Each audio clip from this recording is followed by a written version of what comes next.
Hey guys, and welcome to the Working Money Channel. Sell in May and go away. Is it officially over, guys? This one coming from Ali Charts here. Bitcoin retail investors are returning with new Bitcoin addresses hitting a 4-month high of 432,000. Despite the recent price decrease that we've seen, guys, take a look at this. New addresses hits 432,026 addresses, okay, as Bitcoin is now sitting, or was sitting as of July the 1st, at $62,800 per coin. So we are seeing a lot more Bitcoin addresses being activated, which means more people are either moving Bitcoin from one address to another or accumulating Bitcoin. New investors are coming into the space. And these are likely not retail investors.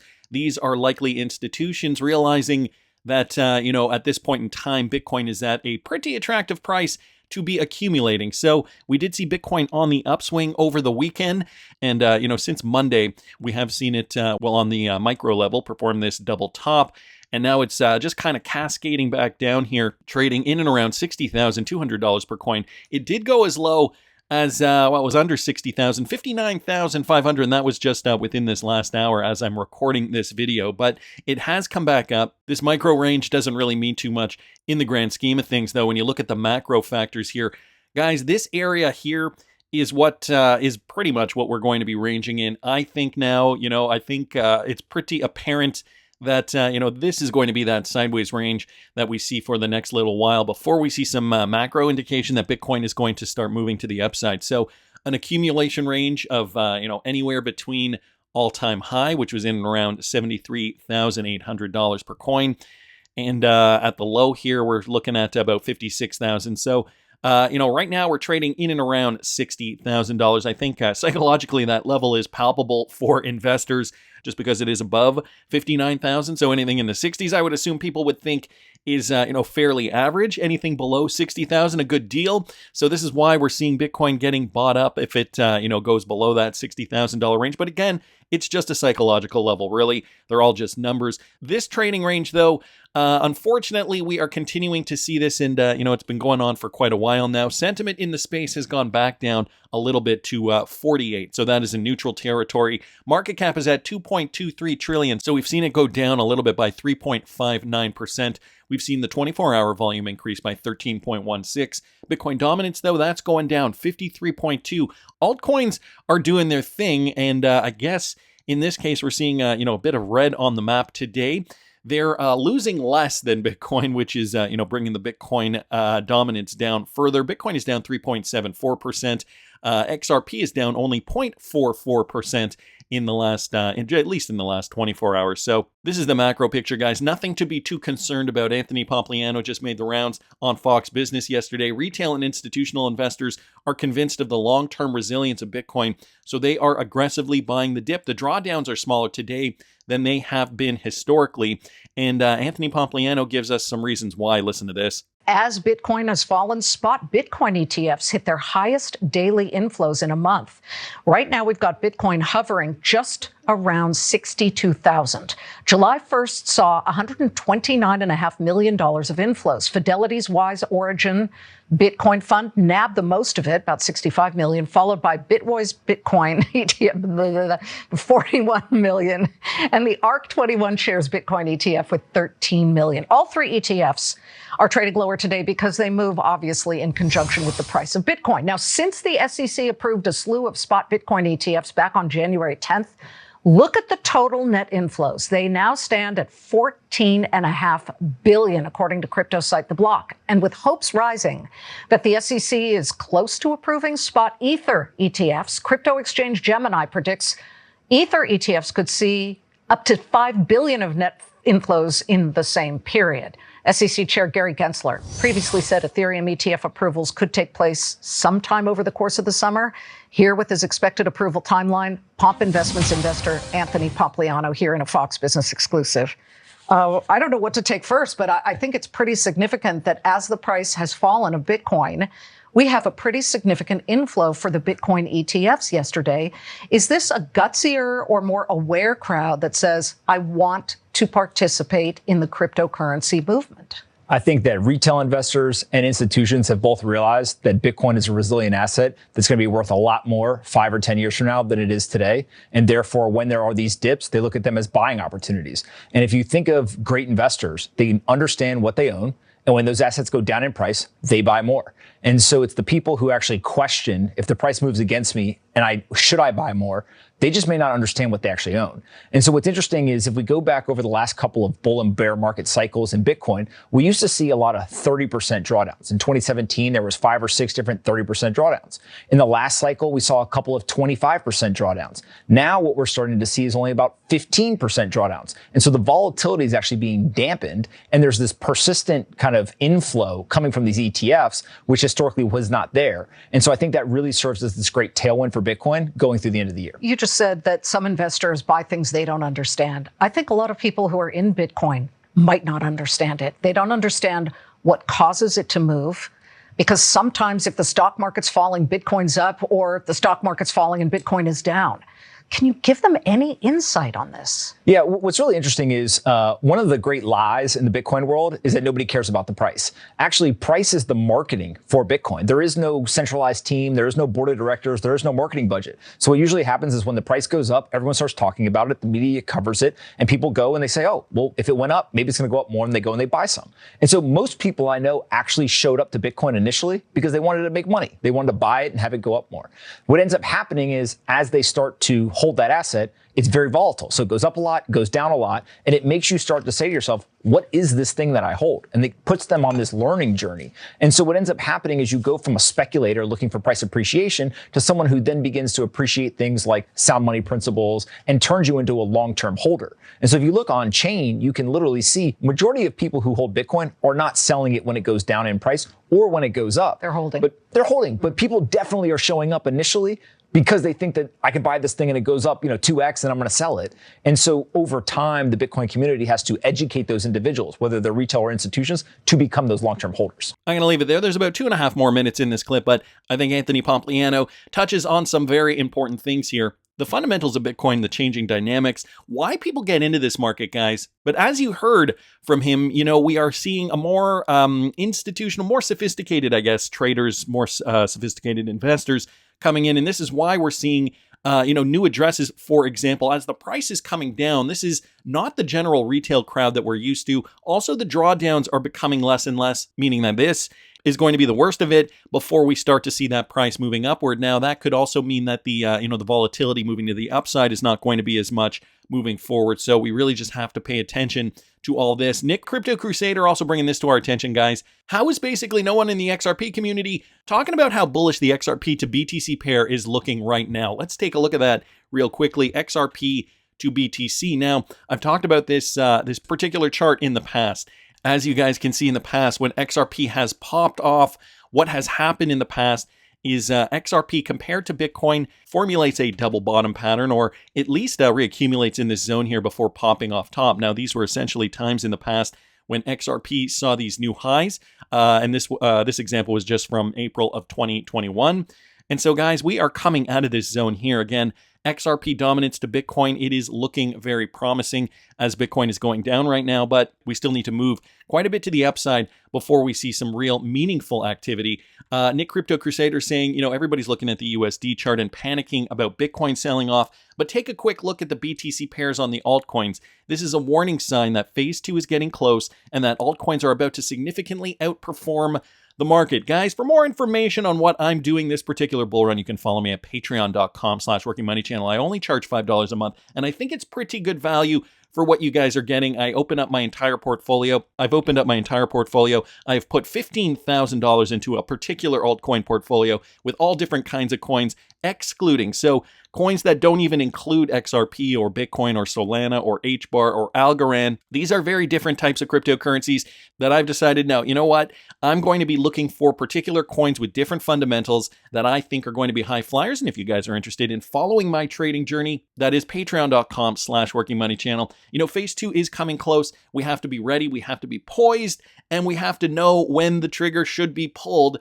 And so, I'm covering that over there. I'm taking a bit of a different strategy, a different approach. I feel like, I did not cash out enough crypto in the last bull run. So if you feel like you're in the same boat, well, join us. In a couple of weeks, I'll probably be doing another Q&A session.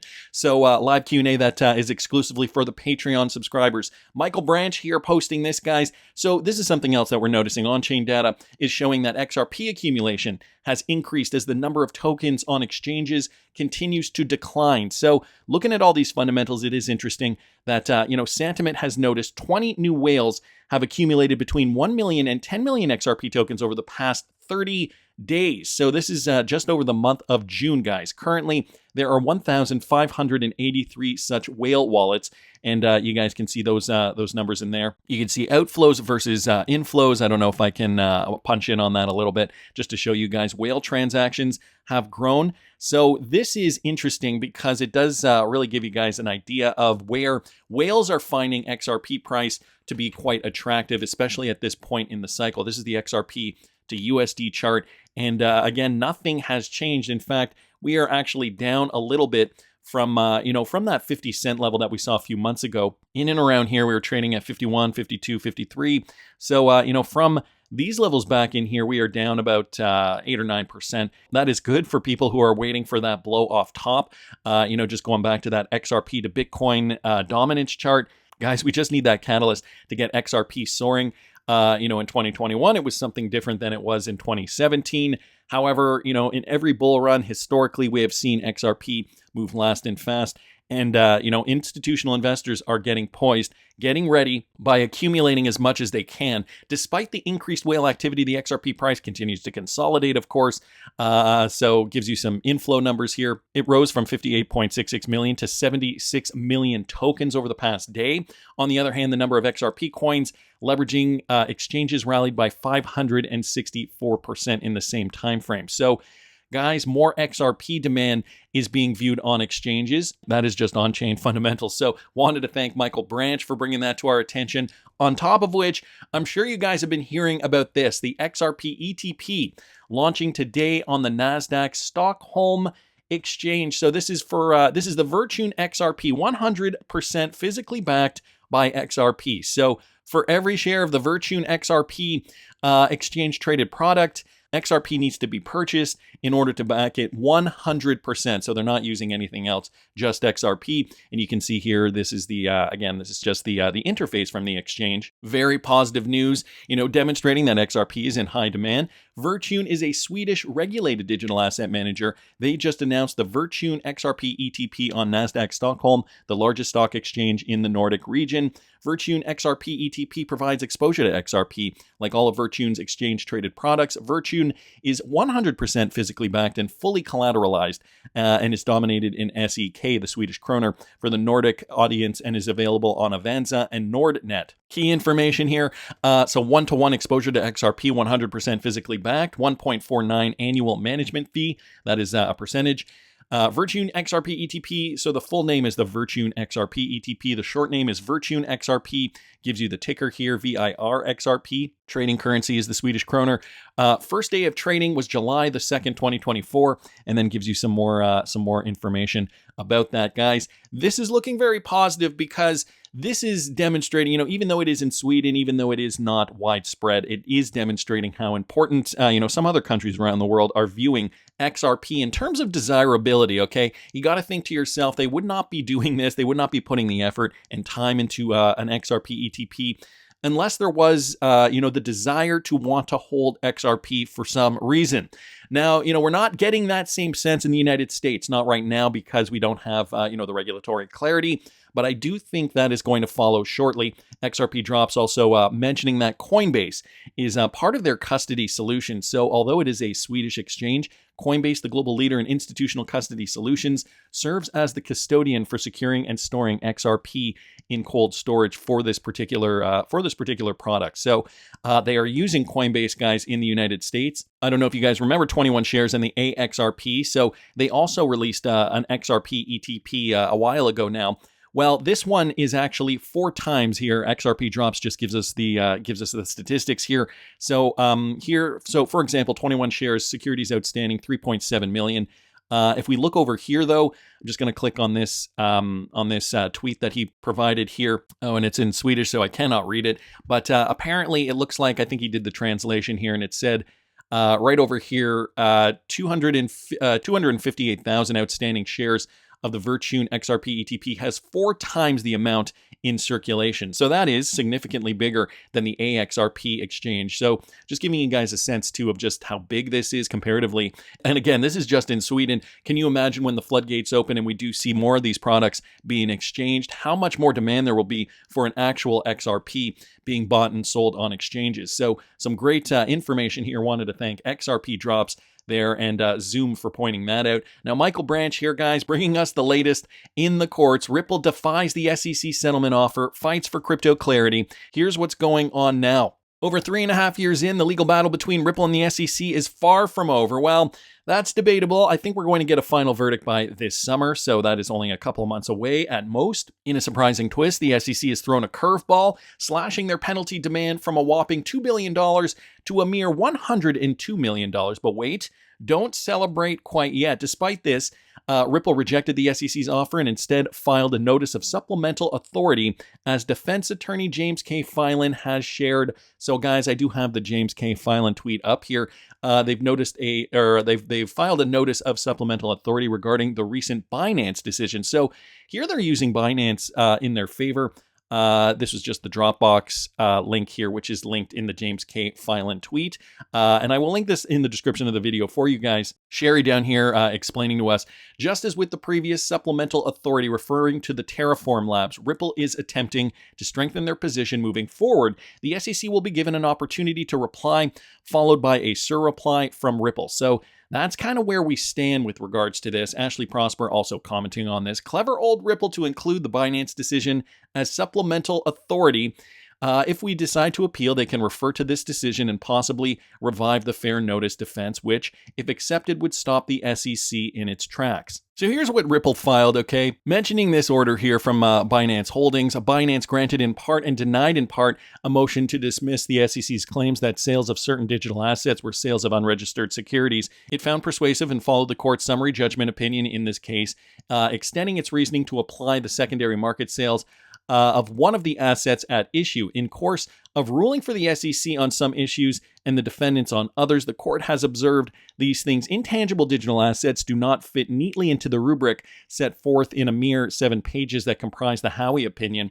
Also, the agency's decision to oversee the billion-dollar industry through litigation, case by case, coin by coin, court after court, is probably not an efficient way to proceed, and it risks inconsistent results that may leave the relevant parties and their potential customers without clear guidance. So what Ripple is saying here, this observation supports Ripple's arguments that providing clarity on the legality of different types of sales of XRP was the most significant aspect of the court's summary judgment decision. The lack of regulatory clarity prior to that ruling, in turn, supports Ripple's position that the court's findings of a strict liability violation on some of Ripple's sales, but far fewer than the SEC allege were violations, does not reflect reckless disregard for the law or warrant harsh remedies. And of course, the SEC did not even allege recklessness as to Ripple in its complaint. So guys, Ripple's got a pretty good point here.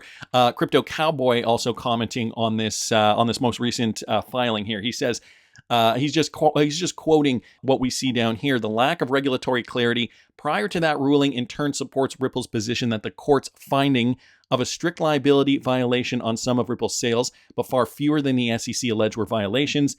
Basically what I just read here does not reflect reckless disregard for the law or warrant harsh remedies. So this is the key factor here that Ripple wants to highlight to the courts. And of course, the SEC did not even allege recklessness as to Ripple in its complaint. So, go figure, we've got all these other cases coming down the pike after the Ripple SEC case.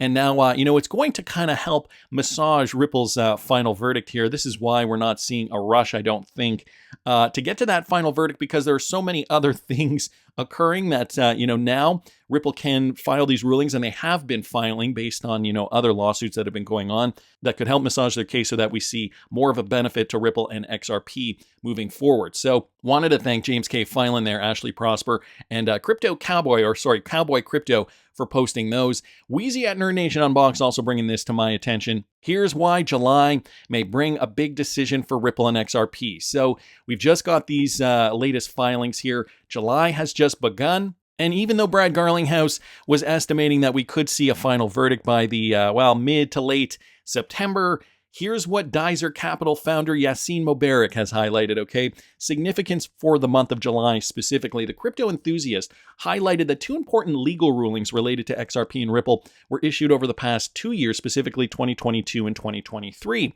So let me just scroll down to Yassine Mobarak's tweet here, and I'm just going to click on that real quickly. In July 2022, Judge Netburn issued her important ruling regarding admissibility of Hinman emails and called out the hypocrisy of the SEC. I was on an overseas vacation at the time, he says. In July of 2023, of course, we all remember, Judge Torres issued her famous ruling declaring XRP in its native state as non-security. I was on an overseas vacation at the time. Well, rejoice. We are in July now, guys, and I'm going on an overseas vacation next week. You know what that means. So Yassine Mobarak assuming, based on, and people are creatures of habit, maybe Judge Torres or Judge Netburn will in fact, make an important decision this month, finally get this case off their plate. I'm sure, it's been a long time coming. You guys remember when we were listening in on the phone calls? I remember I was at a restaurant one time and I was like, the restaurant was empty. It was during COVID. We were outside on the patio. It was the middle of the week, so no one was there. And I was actually listening to it on my cell phone out loud with my wife, eating tacos and nacho chips. Good times, good times. So July, guys, here we are, 2024. Are we going to see something meaningful? Do you think Yassine Mobarak is right on the money? Can we assume that these judges are creatures of habit and will in fact declare some kind of important verdict that could get the price of XRP ripping by July? I mean, we're already seeing it in the BTC XRP chart, the dominance chart there. We just need that one catalyst to get it moving, guys. Oh, and don't forget, it's an election year too. I just wanted to bring this to you guys too from Squawk Box. Mike Novogratz on crypto moving forward this election season. Listen to this. As a guy in the crypto business, one of the things that's been fascinating is to see former President Trump come out quite publicly as an advocate for crypto regulation, and all sorts of things, even in the past couple months. Has that switched your view of him? Get with the program, Novogratz. Get with the program. You're a businessman. You're a businessman. Oh, just let's. Mike. Like I'm not a single issue voter, and I do fundamentally believe crypto should be bipartisan and needs to be bipartisan. We can't have one party that likes us and the other party that doesn't. And I would tell you that most Democrats, outside of Elizabeth Warren and a small group of people, are pretty pro-innovation and pro-crypto. And so it's been unbelievably frustrating. That said, that's all shifting. And you can listen, no matter who wins the next election, we're going to get positive crypto legislation. I know that. When you look at where things stand right now with Bitcoin ETFs, we've shown now a video of Peter Thiel, who was an outspoken bull on Bitcoin for quite some time last week when I spoke to him in Aspen. He suggested maybe this is sort of a range of where things are. Now, of course, he got in a lot earlier, but I'm curious your reaction to that. Listen, I said this last time I was on your show. I think we were going to be in a 55, 73 range until we got some new news. It takes a while for things to digest. It was a huge move up. But until the government actually stops spending like drunken sailors, and, I've never seen Donald Trump want to balance a budget. He grew government spending just as wildly as Joe Biden. I mean, these have been the two worst presidents in terms of increasing debt in the history of our country. And we still have populism on both sides. Until that changes, Bitcoin as a core holding makes all the sense in the world to me. Even Mike Novogratz is talking about this zone, this sideways level that we're going to continue trading in until we see something change. It could be the president, it could be something else, but that's just my opinion. I want to hear what you guys think. Please subscribe to the channel if you haven't already. Like the video if you like the content I'm providing. I always love hearing your comments. See you in the next one, guys.